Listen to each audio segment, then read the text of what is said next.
The Longevity Lounge is proudly brought to you by AIA Australia, dedicated to helping Australians live healthier, longer, better lives. In this episode of the Longevity Lounge, we tackle some of the most popular longevity claims. Are they backed by science or just a lot of hot air?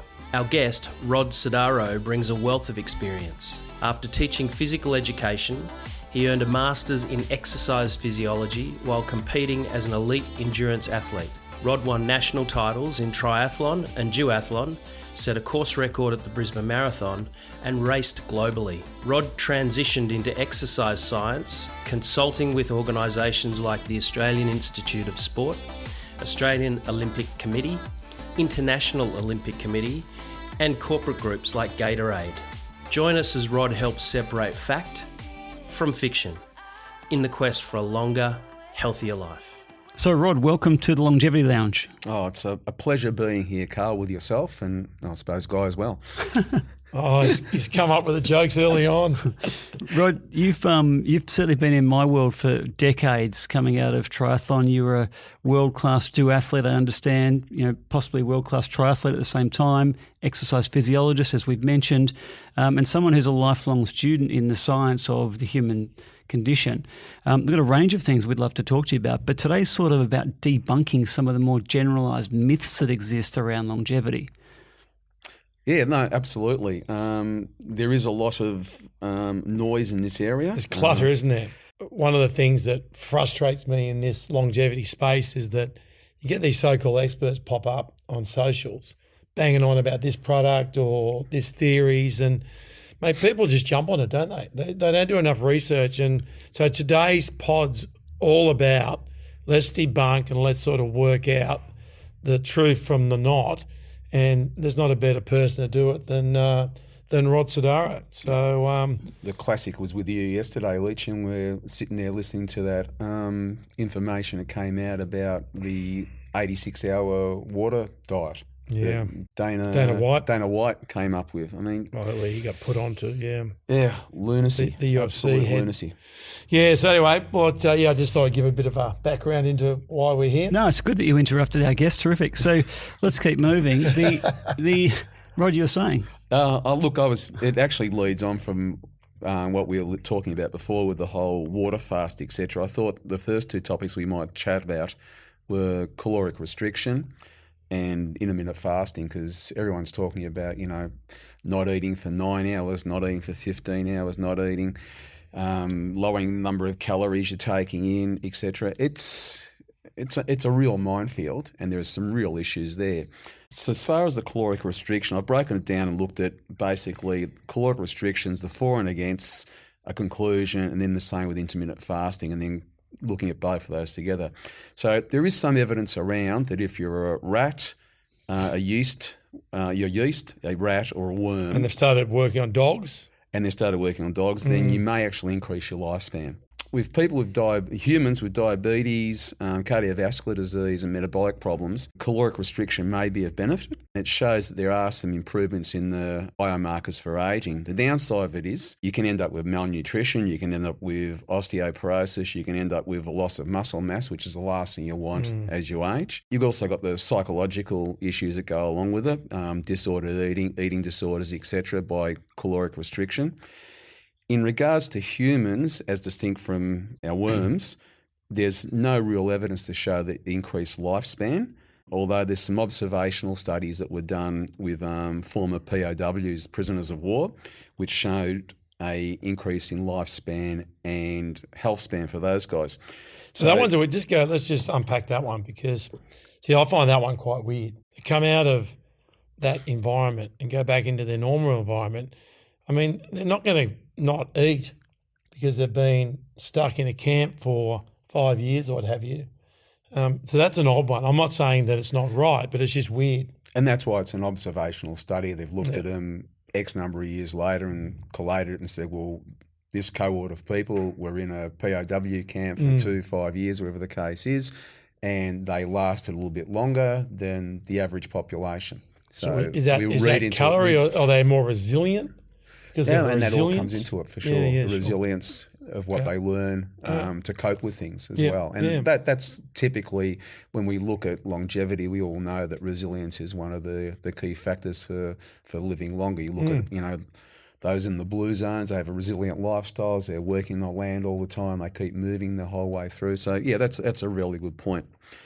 Looked at intermittent fasting. Well, basically, the conclusion they came up with, it has promise as far as caloric restriction is concerned. It has promising indicators for health span, but it's uncertain in regards to lifespan.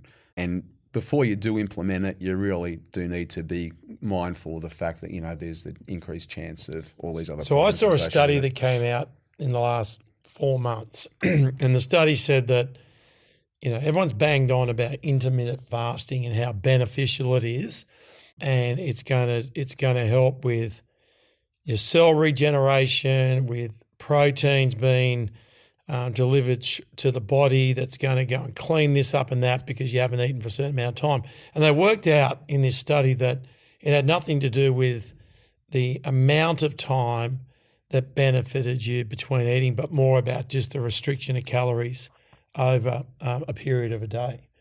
So sort of debunked that one, because intermittent fasting, it's very topical, isn't it? And there's all these strategies around how people do it. So what you're saying, Rod, is that we're not really proven in that area too much. Well, intermittent fasting is probably the least supported by the science of the two, between caloric restriction and intermittent fasting. I guess the two to some extent go hand in hand, because if you've only got X amount of time to eat, you're probably going to limit the amount of calories you do consume. What the science has shown with intermittent fasting is it's probably more beneficial for those with a metabolic disorder. So those with metabolic dysfunction such as type 2 diabetes and these sort of things have been shown to improve their insulin sensitivity. Yeah, even pre-type 2 diabetes. Yeah. Chance of decreasing inflammation. But it's mainly been in animal studies. There's limited stuff that's been done in humans in a controlled manner. And again, like we discussed with caloric restriction, there's a chance of creating disordered eating or eating disorders, slightly different between the two there.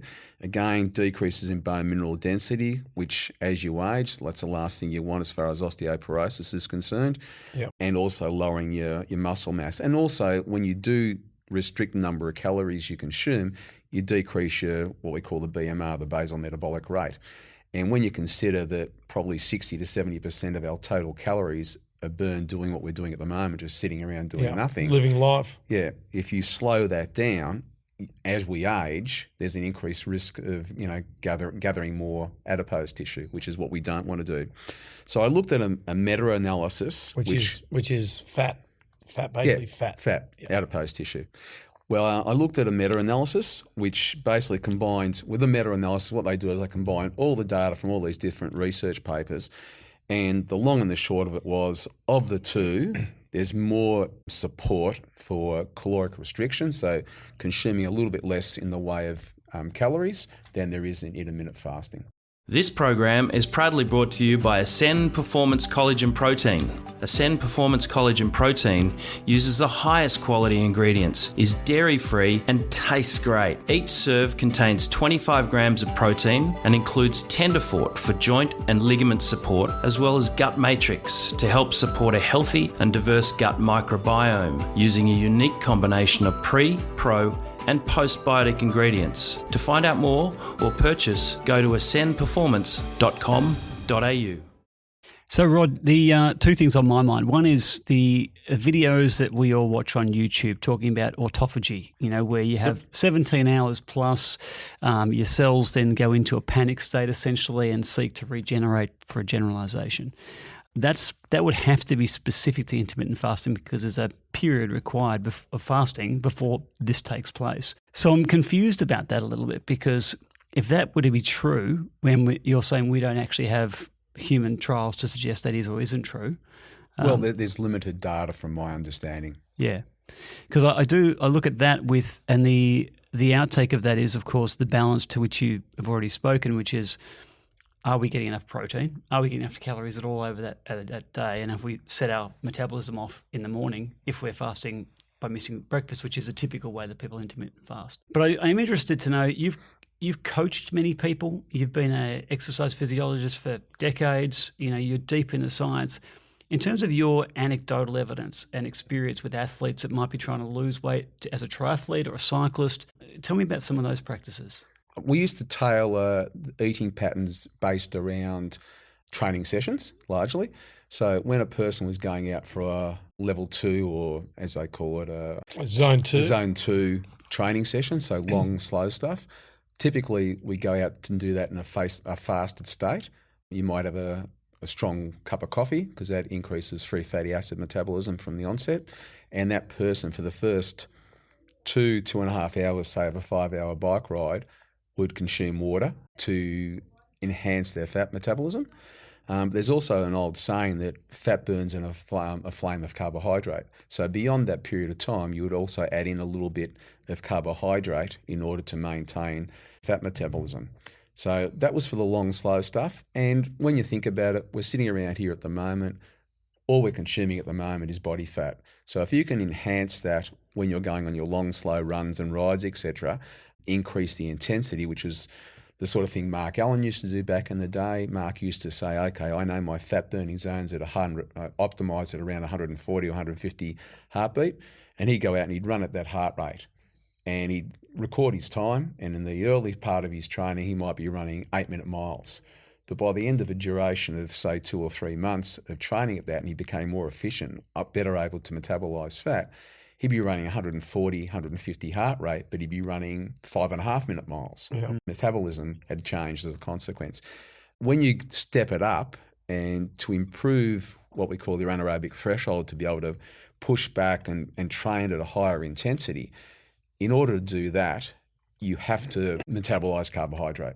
So you need to be taking carbohydrate in exogenously, so drinking it or eating it, in order, particularly for your longer races. So typically with an Ironman athlete, you're probably taking a gram of carbohydrate per kilogram body weight. And an Ironman athlete, someone that does the 8-hour plus races. Yeah, 8-hour plus races. You're needing to, you can only pack in enough what we call muscle glycogen to sustain those muscles for, 2.5 hours of continuous exercise. And anything beyond that, so that's what we call the endogenous carbohydrate that's stored in your muscles. Anything beyond that is the exogenous carbohydrate that you have to keep fueling yourself with.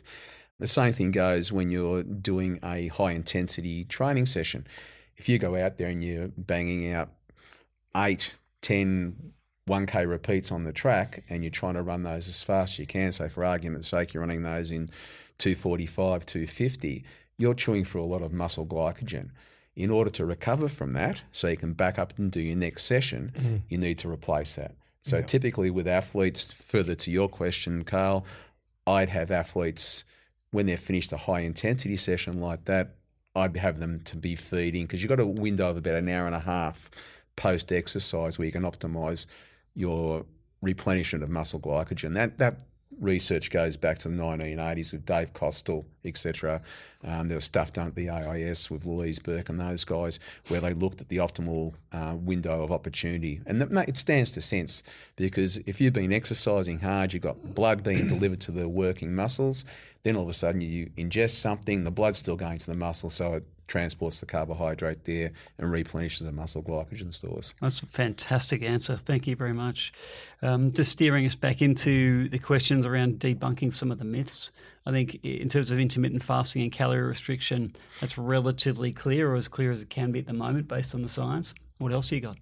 The other one I was looking at, and I spoke to Leach about this one the other day, was metformin, which is a diabetes drug. And the indicators from that are that certainly with diabetics and those with metabolic syndrome, which is the step before type 2 diabetes, the evidence suggests there may be a decreased risk of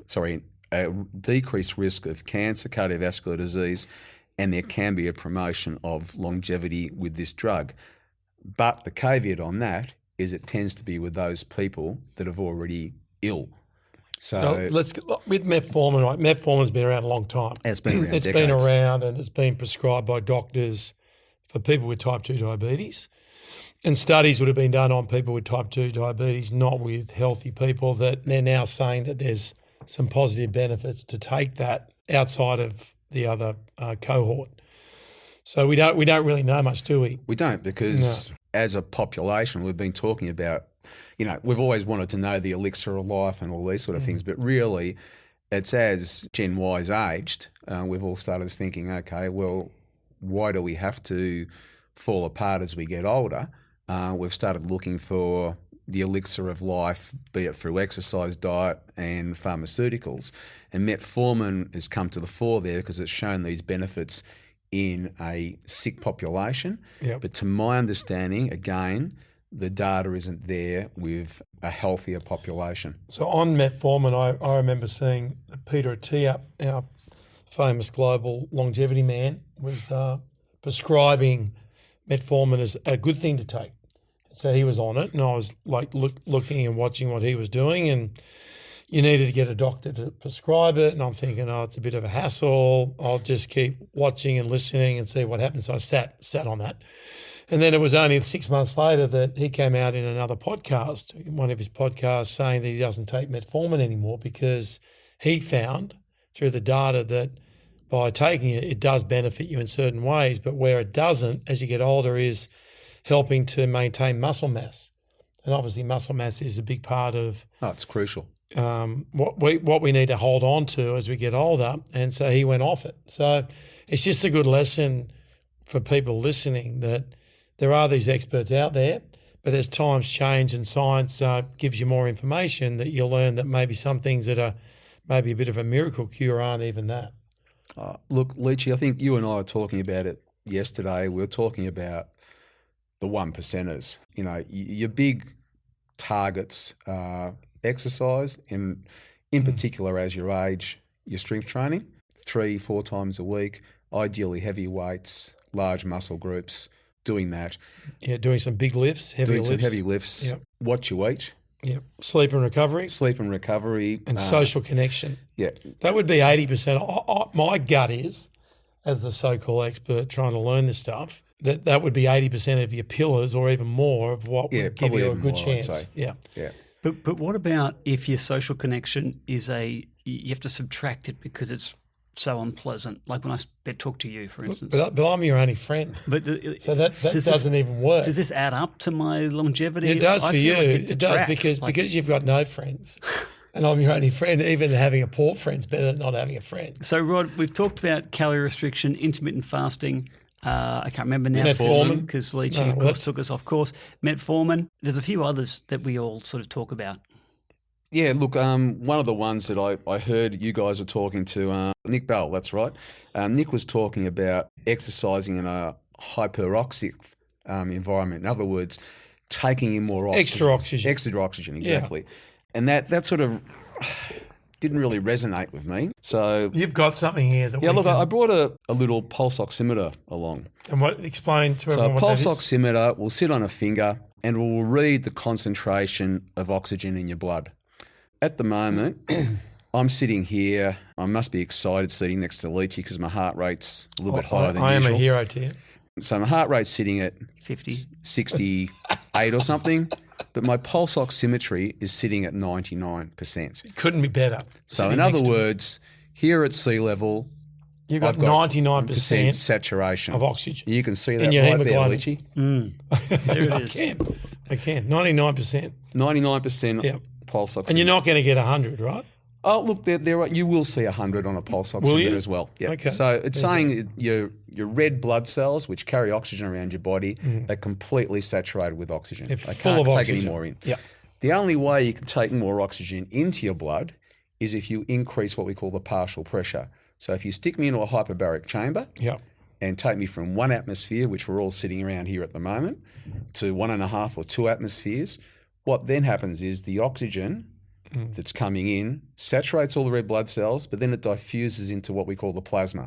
And the plasma's that's liquid. The extras. That's the extras you get. That's where you get the extra. So you can increase your pulse, your saturation level then to 150%. Yeah. So just for people at home, like we only breathe in 20-odd%. Yeah. So of oxygen when we breathe. Yeah. So the air that we're breathing isn't just oxygen. Otherwise, we'd be sitting on a bomb. Yeah. The air we breathe is about 20.8% oxygen, 78% nitrogen, which is what we call inert gas, and the rest is a mixture of gases, which 1% of just other stuff. What they call argon. Yeah. So, but it's the oxygen levels there. And even if we go up in altitude, so if I'm sitting at the top of Mount Everest, the constituents of that air is still 78%, 20.9%, and 1%. It's more about trying to breathe it in. Yeah, exactly. Because the pressure's so low up there, if you've got an oxygen molecule that's really close to another oxygen molecule at sea level, those two oxygen molecules at altitude, because the pressure's less, are further apart. So it makes it harder to ventilate enough oxygen. And that's what we have with altitude training. That's what we call hyperbaric hypoxia.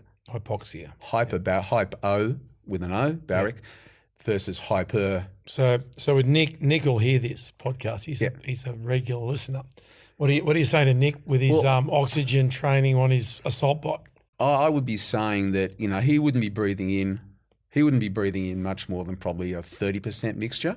It's dangerous breathing in 100% because basically you're sitting on a bomb. Yeah. You strike a match near 100% oxygen and it goes up like a bomb. We've seen that happen in hyperbaric chambers. Breathing. So he's not going to get much more benefit. No, so if he's already at 99% saturation in his body, then if he's breathing more oxygen in with and doing exercise, there's limited advantages to that. He may increase because when you're breathing in oxygen, you're ventilating, you're going to be taking it out of your red blood cells. He might increase it marginally, but I wouldn't have thought it was going to be of that much benefit. Right, Nick, give me a call, mate. There's also danger to this as well beyond the explosive nature of the gases. Absolutely. The dangers include both cardiovascular risk, lung risk, nervous system problems. And it's for COPD, people with obstructive lung function, increasing the oxygen levels that they're breathing has a benefit from a therapeutic perspective. But again, you're only going to increase that up to maybe 30% from the 21%. My suggestion is from a wellness longevity perspective, and there's some research around with altitude exposure, so going the opposite way. So instead of less oxygen. Yeah. So what that then does is it stimulates the body to increase your red cell mass. So to transport that limited oxygen around your body releases what we call a chemical called erythropoietin, EPO, and that stimulates your body to make more red blood cells. That's natural cheating it's oxygen natural levels. blood doping, basically. Yeah. And the other thing, it's a twofold effect. So the red blood cells are delivering the oxygen, but you've got to be able to remove at the other end. So what the other thing that happens with altitude exposure is you get an increase what we call capillarization. So if you've got a muscle and it's got a capillary bed, a small capillary bed, and you're exercising at altitude, because it's not getting enough oxygen, the capillary density will increase around that, so it's supplying more blood and hence more oxygen to the muscle. Yeah, right. So that would be, my suggestion would be you'd look more at hypobaric. Yeah. And so if you didn't have the ability to go and train it up in the mountains, you can go to what we call hypobaric hypoxia, where we basically remove some of the oxygen from the air we're breathing. And we're seeing some generator. We're seeing some gyms open up that actually provide that service. You can do a circuit class where they've actually just limited the oxygen, so you're working at an altitude of maybe 3,000 metres. And again, the thinking around that is that you need to be in there for longer periods of time. So the latest research for altitude exposure is what we call sleep high, train low. So you sleep at altitude and you get exposed to, say, instead of 21% oxygen, you might get exposed to 15% oxygen for 8, 10, 12 hours while you're sleeping there. And then you come back and you train at sea level. And as I was explaining to you yesterday, one of the downsides with altitude training is because there's so little oxygen in the air sometimes, you can't train hard enough. You can't train hard enough. No. You can't do the top end stuff. No. So you start to de-train the fast two. You lose your top gear. Your top gear, basically. Right. So, and that's why places like Colorado Springs in the States, which is the equivalent of the Australian Institute of Sport over there, they're at altitude. So they go out and they do their long, slow stuff at altitude, but then they come back in, if they're, say, a cyclist or a runner, they put a mask on and they'll breathe a higher concentration of oxygen so they can do their intervals, for their etc. effort work. Yeah. I've also got a friend that has a altitude tent that he sleeps Correct, in. exactly the same thing. So with an altitude tent, you basically, there's a company out of the States called Hypoxico, and we did the same thing for a gentleman I work with. He's got about 300 racehorses. And he was saying to me, look, I'm buying these horses in South America, etc., and they're coming to Australia. They're going like the clappers, and then after about 8 weeks, they start to fall off. Well, he was buying his horses at altitude, bringing them back to sea level. They'd race well for the duration of the lifespan of an extra red blood cell, and then their performance would start to taper off. I said, what you need to do is you need to have your horses at altitude. I said, we haven't got anything high enough here in Australia, but if you sleep them high, train them low, and that's what we started doing. We started building altitude stables for his horses. And you started making a fortune on betting on those horses. Well, he did very well out of it. One of his horses, has done very, very nicely, winning some major races as black type. So, yeah, look, there is something there. Generally speaking, we believe that altitude training works for about 85% of the athletes, and you have about 15% of what we call non-responders. The benefits for an athlete, somewhere between 1% to 3%. Which is at a high level is a big gain. If you get a 1% improvement in a 1,000-metre horse race, you just improve by 10 metres, which is the difference between winning and finishing nowhere. What do we got next? The next one I was looking at was HRT, or hormone replacement therapy. You're very experienced in this area. I am indeed. I've had 2 low-speed bike crashes, and in both instances, I ended up snapping my femurs, completely different ones. And the second time I went in, they were both what they call non-displaced fractures. So I went into hospital I went into hospital both times. They said the first time, let's just leave it, it'll heal. The second time, my goal had been to set a world record as a 50-year-old down here in Melbourne for the Ironman. I got into the bike ride, got knocked off my bike, broke my hip, and I went to Frankston Hospital, and they said, oh, no, we're going to have to set this one. Even though it's non-displaced, I was coming back to Queensland. They didn't want me to fly with the possibility of displacing a femur, because you displace that, you cut your femoral artery, you die. I ended up going back to, I think it was the Epworth Hospital, had a surgeon put a pin in there. And the surgeon came up to me after and he said, it was really strange, Rod. I looked at your femurs and he said, the cortex of your bone, the outside of the bone, the long bone, your femur, he said, really thick and strong. And I said, oh, it's probably all the run. He said, but up the top, it was all mushy and pulpy. It was really quite osteoporotic. So I looked into that further and found that 2 things. Firstly, with the ultra-endurance training, maintaining low body weights and being lean, there's an increased risk of osteoporosis, and also testosterone levels were pretty much non-existent. I went and saw an endocrinologist.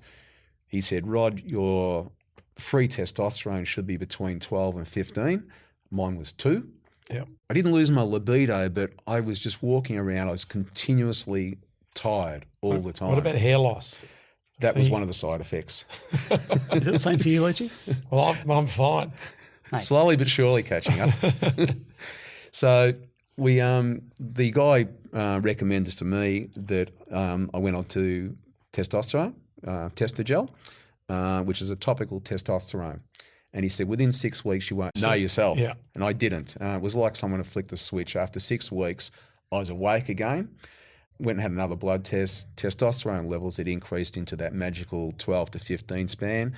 And I kept on monitoring via DEXA scans my bone mineral density. Everywhere else apart from the hips were fine. The hips had gone from being osteoporotic to being osteopenic, which means that they were thickening up again. What does this mean for people listening? So, well, that's your story. So what do you need to look out for? What are the signs? If you're lethargic, tired, what we call, like women have menopause, men have what we call andropause.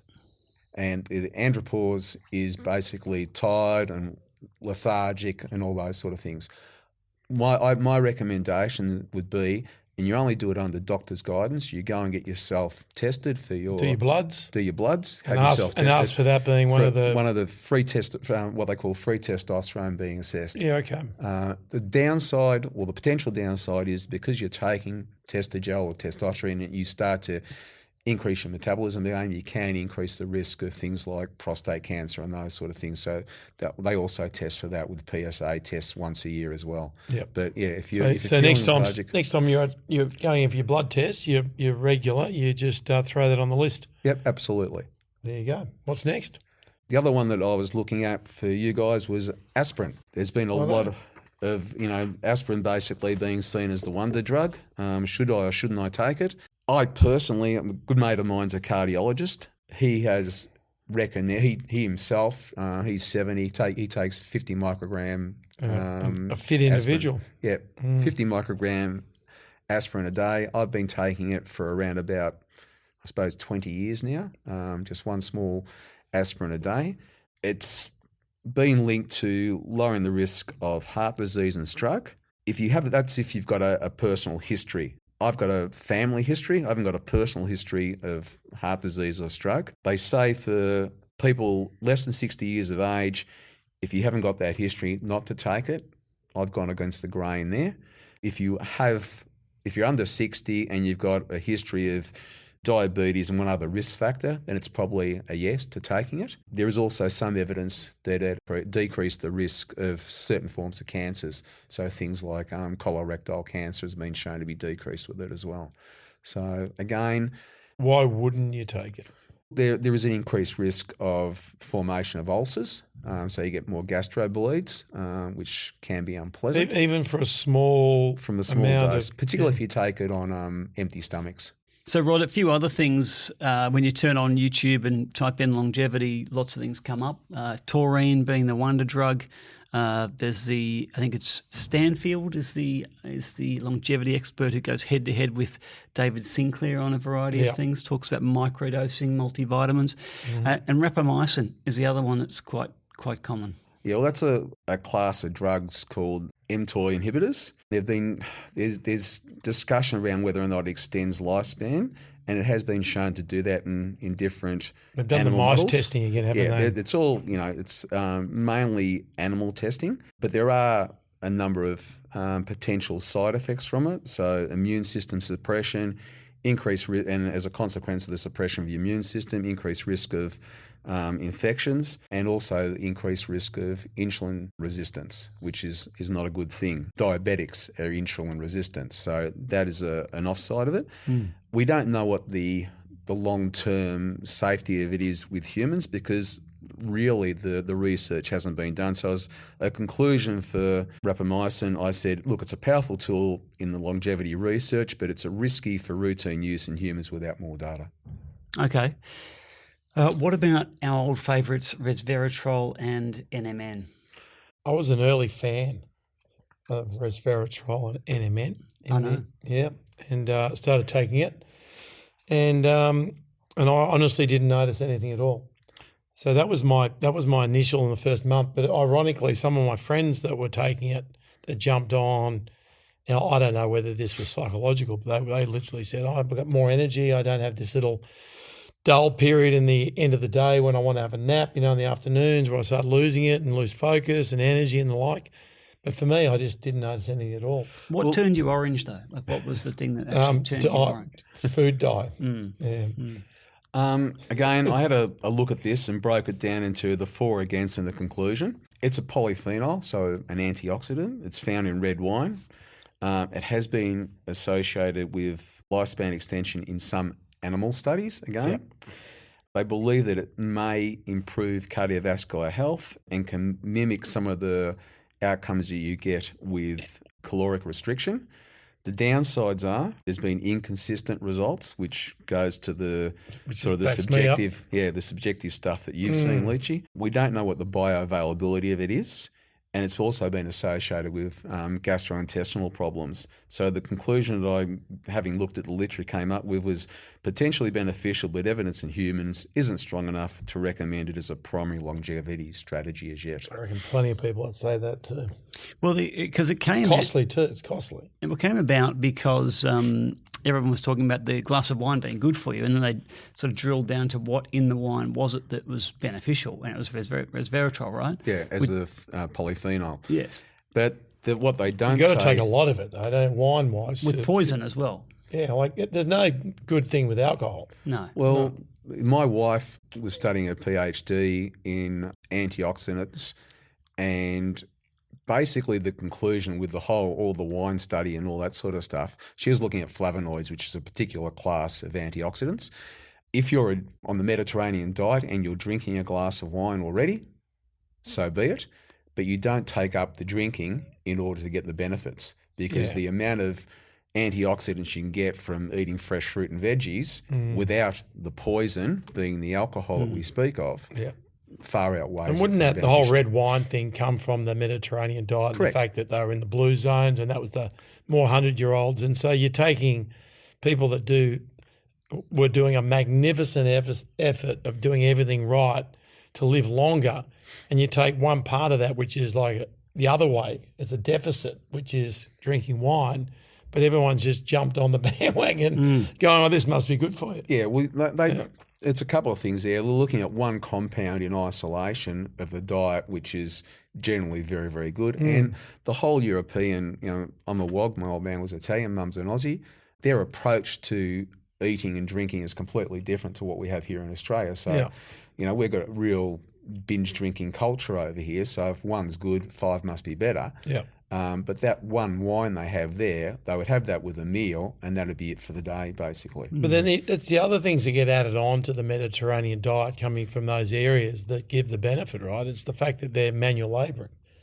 It's the fact that they've got good social, family relationships in there. It's a plant-based diet. It's got olive oil. But it's all the other stuff that packs in with the food that gives you the benefit of being healthy, right? And that's what we were saying before at the start of this. If you drill down to those key pillars, what you eat, what you exercise-wise, your social connectivity, how you live your life on a daily basis, those are the important things, rather than going out and looking for a particular compound to be the wonder drug. But you can do that if you do the other things right. Yeah, so it becomes an extra 1%. You've earned the right, I reckon. Like a Nick Bell, there'll be people out there saying, "Oh, mate, he's mad," but he's earned the right to do what he does because it's his body. But he also exercises every day. He sleeps 8 hours. He does all those. He ticks the boxes. So if him going out looking for the extra 1% and 2% to throw onto the other stuff, mate, that's fine. I look at him and go, you've earned the right, mate. Yeah, 100%. But as you said, he's a unicorn. He's that less than 1% of the population. For 99.9% of the population, we're not getting, or they're not getting, I hope I am. Well, you're a unicorn. You are. Yeah. They're not getting the basics right. No.